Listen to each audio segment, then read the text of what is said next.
Hi, I'm Simi Pasha and you're watching In Depth, our special broadcast where we don't just give you the headlines but a 360-degree perspective on the day's top story. Today our focus is on Army Chief General Bipin Rawat's comment where he raised concerns over the growing political clout of AIUDF Chief Badruddin Ajmal over that of the BJP.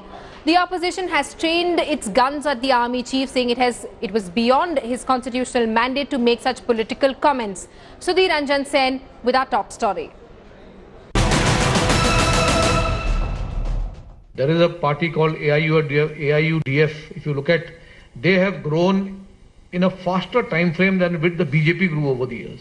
When we talk of, the Jansangh with 2 members of parliament and where they have reached, the AIUDF is moving at a faster pace in the state of Assam. The Chief of Army Staff, General Bipin Rawat, stirring up yet another controversy, comparing the electoral growth of the All India United Democratic Front, a regional party of Assam, with that of the ruling BJP, when addressing the issue of illegal migration into northeastern states like Assam. The Army Chief also spoke about amalgamating the people of Northeast and the need to develop the northeastern states. These recommendations have much weight which the government should take note of, but comparing the fortunes of 2 political parties was sure to trigger a political debate. The AIUDF was understandably miffed. The implication that illegal Bangladeshis were responsible for the growing clout of a party headed by a Muslim in Assam was not lost on anyone. General Rawat साहब ने जो बयान दिया, हमको लगता है कि उनको कुछ मिस इन्फॉर्मेशन या मिसगाइड किया गया। हमारी पार्टी के बारे में लोग उड़ाते हैं कि ये मुस्लिम की पार्टी है। नंबर 1 ये बिल्कुल झूठ है, ये बिल्कुल गलत है। हम लोग इसको रद्द करते हैं। The Congress, which wants to keep its options open, was quick to respond, asking the Army Chief to mind his business. I think it's none of his business to compare organizations. I think he should be more concerned about operationally what the Indian Army can do. Others, however, question whether such statements could lead to disturbing the fine constitutional balance and separation of power between the legislature, executive and the coercive instruments of state like the army and the paramilitary. I really think it's about time that the president, as the supreme commander, should step in and stop this, because after all, what is he doing? He's trying to politicize the armed forces. Stung by the controversy, the army clarified. Army sources said the army chief's remarks weren't religious or political in nature. They said the army chief was talking on illegal migration. And finally, army sources said that the army chief had also talked about amalgamating the people of Northeast and developing the northeastern states. But this isn't the first time the Chief of Army Staff has found himself at the center of a controversy. From calling the education system and teachers in Kashmir corrupt to wishing stone throwers instead fired at the military in Kashmir, the chief has quoted many controversies, however unwittingly. For India Today, Sudhir Ranjan Sen with Ritesh Kumar. Why did the Army Chief raise concerns over the growing popularity of Badruddin Ajmal's All India United Democratic Front or AIUDF in Assam over the BJP? Is he a terrorist? Does he have terror links? Is he propagating the ideology of terror groups? Is he facilitating illegal immigration of Bangladeshis to Assam? No. Badruddin Ajmal is a member of parliament elected to the Lok Sabha like all other MPs, like Prime Minister Modi, like Rahul Gandhi, like Rajnath Singh and others. Here's more.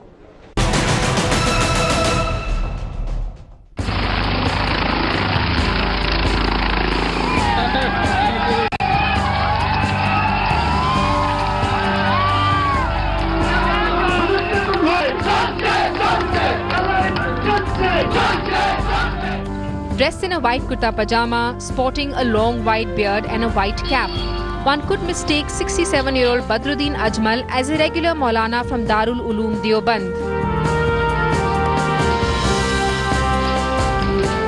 But there's more to the man than meets the eye.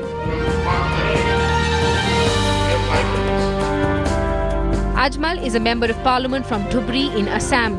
His party has 3 MPs, including him in parliament, and 13 MLAs in the Assam Assembly. His family owns most of Hojoi, a town of 36,000 people in Assam, Agar plantations near Hojoi, Asia's largest rural charitable hospital, the 500-bed Haji Abdul Majid Memorial Hospital and Research Centre, besides one of the world's biggest perfume businesses. There is no question in alliance with BJP. That is ruled out. But other parties, secular parties like Congress or AGP or LCP or you can say Trinamool Congress or CPI, CPM, the door is open for everyone. 35% का demand हो रहा है सारे लोग इलेक्शनों में बड़ी-बड़ी भाषणें देते हैं. After the 2014 Lok Sabha polls, Congress's fortunes in Assam started sliding. Of the 14 Lok Sabha seats, BJP managed 7, the Congress won 3, and Ajmal emerged as Gogoi's equal.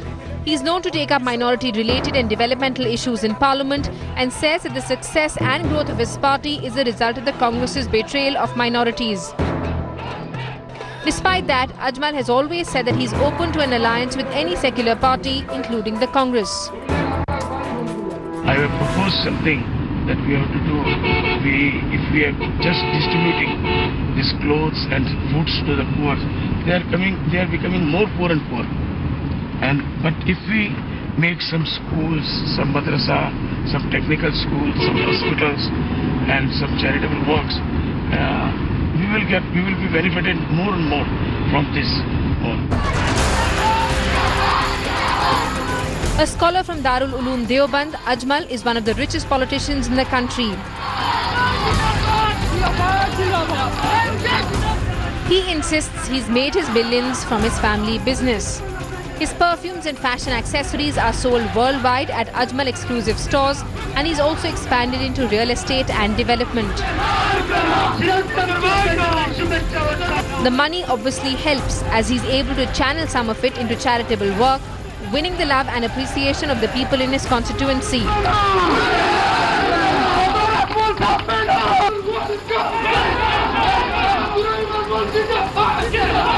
While most of Ajmal's party seats are spread over districts that have a Muslim Bengali-speaking majority, the AIUDF Chief claims that his party is secular and represents all minorities in the state of Assam. As the Army Chief courted controversy by raising concerns over Ajmal's growing political clout, the big question: can the establishment continue to raise these concerns even after the closing of the National Register for Citizens?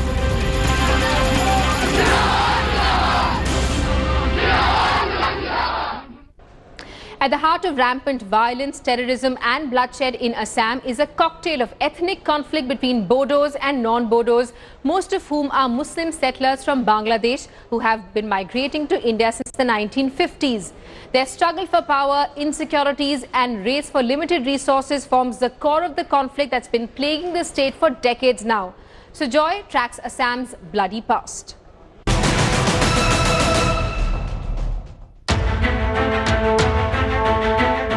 In Assam, there has always been the fear of the other, a fear that resulted in conflict that lasted decades. The original conflict was not religious, but ethnic. Millions of refugees poured into Assam in the catharsis that led to the formation of Bangladesh in 1971.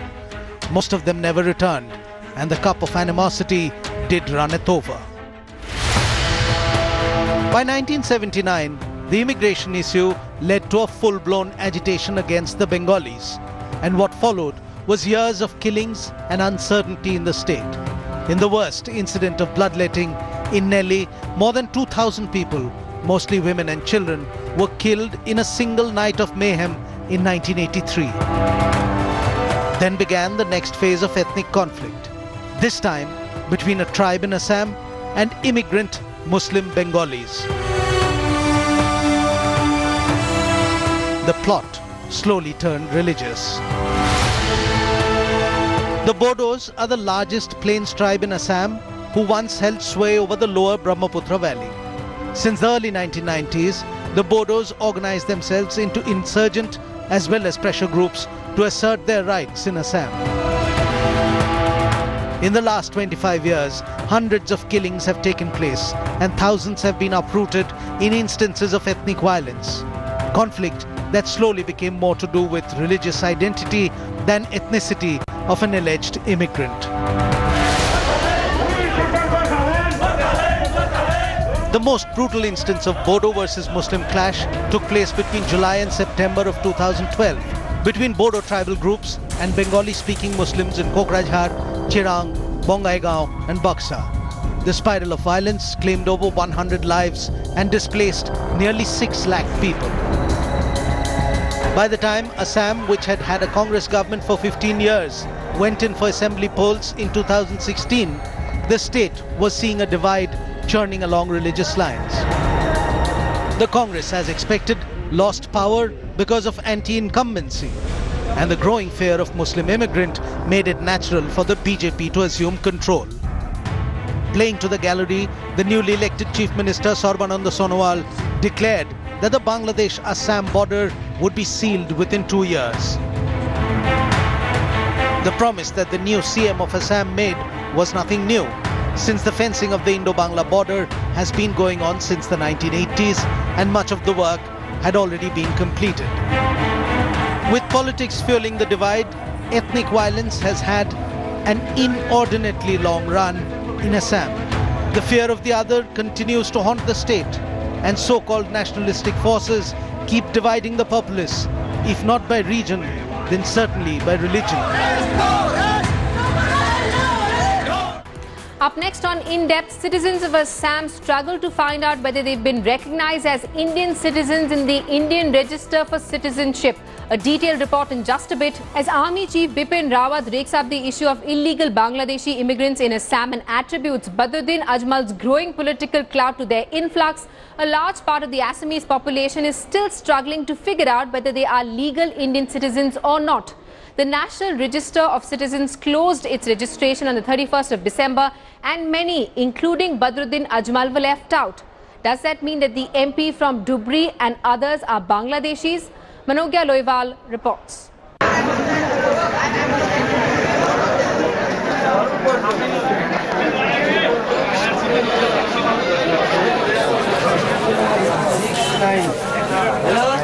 Meandering queues at more than 2,000 centres across Assam left a sizable chunk of the state's population lining up to find out if they are a citizen of the country or not.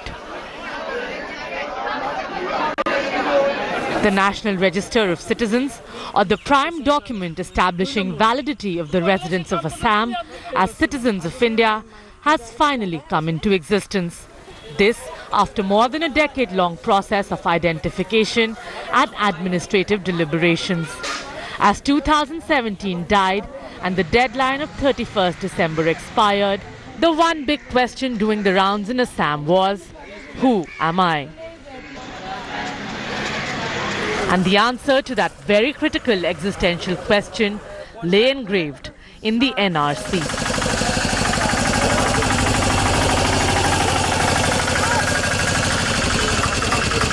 Be they Hindu or Muslim, be they from the Tiva or the Rabha tribes, be their ancestors true-blooded Om or they are genetically Bengali. Many have figured on the list and many are the names that are missing. It is evident who is on the list and who is not. The smile says it all. 63-year-old Ghanshyam Nath, a resident of Raha in Nagaon, served the government of Assam. At one time, he was the liaison officer of the NRC centres. Imagine his surprise when he found out that his name is not on the list. हम तो 40 साल नौकरी किया, लेकिन अभी हमारा नाम NRC list में नहीं है. हमारा भाई फोर फादर्स तीन भाई का नाम है, फैमिली का नाम है, लेकिन हमारा नाम नहीं है. इसलिए हम सोचा क्या करना है, नेक्स्ट लिस्ट को वेट करना है, नहीं तो हम तो उसको कुछ मेहनत करना होगा. Ghanshyam remains positive because he knows how the system works. He remains confident because he was a part of the process. But the same cannot be said for those countless others for whom the situation is scary in its unpredictability. 52-year-old Purnakanta Das keeps making repeated visits to the NRC centre. मेरा नाम NRC में नहीं है, officer लोग को बोला, उसको बोला है जब बाद लिस्ट में आएगा, लेकिन हमारा परिवार का नाम नहीं है मनु दास, और मेरा लड़का लड़का तपन दास, लड़का भी नाम नहीं है, इसीलिए हम ऑफिसर बोला है जो सेकंड लिस्ट पे नाम आएगा। Like Poon, there are others at Sivguri village in the Raha area of Nagaon district, and they are extremely worried. More NRC নাম দিছিল এতিয়ালৈকে মোৰ এটা নাম আহা নাই, মোৰ ল'ৰা ছোৱালী তিনটাৰ ভিতৰত মোৰ এটাও নাম আহা নাই। মোৰ ডাঙৰ ছোৱালীজনৰ নাম হ'ল ৰেশমিনা খাতুন, আৰু সৰু ল'ৰাটোৰ নাম হ'ল মুফাসিৰ আলী, তাৰ একেবাৰে সৰুটোৰ নাম হ'ল ইখলাছউদ্দিন। মোৰ এটা এনআৰচিও পোৱা নাই। মোৰ দেউতাকৰ কেইটা নাম দিছিল, তিনটা নাম এটা এনআৰচিও পোৱা নাই। On 1st January 2018, the government of Assam published the first part of the draft NRC by including names of 1.90 crore people. There were a total of 3.29 crore applicants who submitted 6.5 crore documents to claim inclusion in the NRC. The remaining 1.39 crore names are still under different stages of verification. Those names found valid would get on the NRC in subsequent lists. Gurgaon panchayat में दूटा part है, दूटा part में 1 number part और 2 number part. हम 2 number part में काम करता है, तो उसी में पॉपुलेशन होगा 8,000 का अंदर में अपना 2,500 आदमी का नाम आया है, बाकी अभी तक नया आया नहीं। तो सेकंड टाइम में ये नाम आएगा बोले, हम लोग कहते हैं ऑफिस में वेरीफाई चलता है, काम चलता है, ये सब काम होता है। Now here the number of response on the paper of the entire certification is around 30%. But on the contrary, in the other block, that is block 2, which happens to have minority population, has only 10% of the registration, because there are 4,000 people and only 400 have got their names registered. Many of the local residents are worried because not just some members, but there are entire families missing from the list, despite having documents from the year 1965. After the first census of 1951 in independent India, the National Register of Citizens, or the NRC, was created in Assam. On 18 January 1980, all Assam Students' Unions submitted a memorandum to both the central and state governments to update NRC 1951. Updating the NRC was one of the primary clauses in the Assam Accord of 1985, which signaled the end of the Assam agitation. During UPA-1 government at the centre, a separate directorate of NRC updation was formed. Following Supreme Court direction, NRC updation process started in 2015, and the first part draft NRC got published on 31st December 2017 midnight. The law says that those persons who have come from Bangladesh till 24th March 1971 midnight, they and their descendants would be eligible for citizenship. Why I'm calling Bangladesh as an important area? Because immigration from Bangladesh has been one of the important issues in Assam for a very long period of time. There are a total of 33 districts in Assam, which the river Brahmaputra divides into 2 parts: Upper Assam and Lower Assam. Many of the 20 districts in Lower Assam share an international border with Bangladesh, a major cause of concern and the reason for NRC. The constant flow of migration from Bangladesh into Assam has been a major political issue for decades. The rise in the minority Muslim population in specific border regions, which have not been commensurate with increase in national or even state averages, has been the bone of contention. हम लोग को ये चाहते हैं कि एक अच्छा मतलब शुद्ध एनआरसी प्रस्तुत हो और सभी लोग इसमें धर्म के नाम पे कोई राजनीति मत करें इसको लेकर. India Today travelled to Amtala, another area where there is a sizable Muslim population. Here too, many families have not found their names on the list. घर में कुल मिला के 11 पब्लिक है, तो इसमें से दो का ही आया, बाकी किसी का नहीं आया है. हमारे जितना भी 51, 65 सब कुछ हम लोग का डॉक्यूमेंट्स है, फिर भी हमारा मतलब 2 ही नाम आए, मतलब बाकी किसी का भी नहीं आया. There have been cases where the first or the last names do not match, and so these have been sent for a second round of verification. But the locals seem skeptical of the entire exercise. पर सरकार का कहना है कि कई जगह लोगों ने गलत फॉर्म भी भरे हैं, नाम गलत लिख दिए, कहीं शेख लिख दिया, कहीं अली लिख दिया, आगे पीछे की दिक्कतें हो गई जिसकी वजह से नाम नहीं आ रहा है, ऐसा भी कुछ हुआ है? नहीं उसको हम गलत कागज सबमिट नहीं है, वो तो इंक्वायरी करके बोलता है, इंक्वायरी करके उनको बाद में आएगा. But it is not just average citizens whose names are missing from the list. There are parliamentarians, MLAs and former ministers whose names have been kept out of the NRC. Member of Parliament Badruddin Ajmal, the chief of AIUDF, a strong regional player representing the Muslim community in Assam, and his brothers' names are not on the first list. मेरे पास list है 26 लोगों का जो मुख्तलिफ पार्टियों के MLAs हैं, MPs हैं या एक्स MPs रह चुके हैं, उनका भी नाम उसके अंदर नहीं है, उसमें मेरा भी है. मेरे 2 बेटे MLA रह चुके हैं, कि मेरा MLA भी है, उसका भी नाम नहीं आया. मेरे भाई MP है बड़पेटा से, उनका भी नाम नहीं आया, फैमिलीज का नाम नहीं आया. असम के लिए एक अच्छा नहीं होगा, असम के लिए हानिकारक होगा. इसलिए हम चाहते हैं कि इस बिल को पारित नहीं किया जाए, और अगर पारित किया भी जाता है तो असम में किसी भी विदेशी को यहाँ असम में दाखिल होने का इजाजत नहीं दिया जाए, ये हम चाहते हैं. For now, the daggers across spectrums remain drawn. The challenge is not just publishing the NRC, but implementing its legality. For example, as of now, there has been no decision on what will be the status of those people in Assam whose names are not part of the NRC. That's all we could pack into this edition of In-Depth. News and updates continue right here. Do stay with us. Thanks for watching the video. For more such news and updates, please like, share and subscribe to India Today. Also check out our other great videos from our channel. We know you will love to.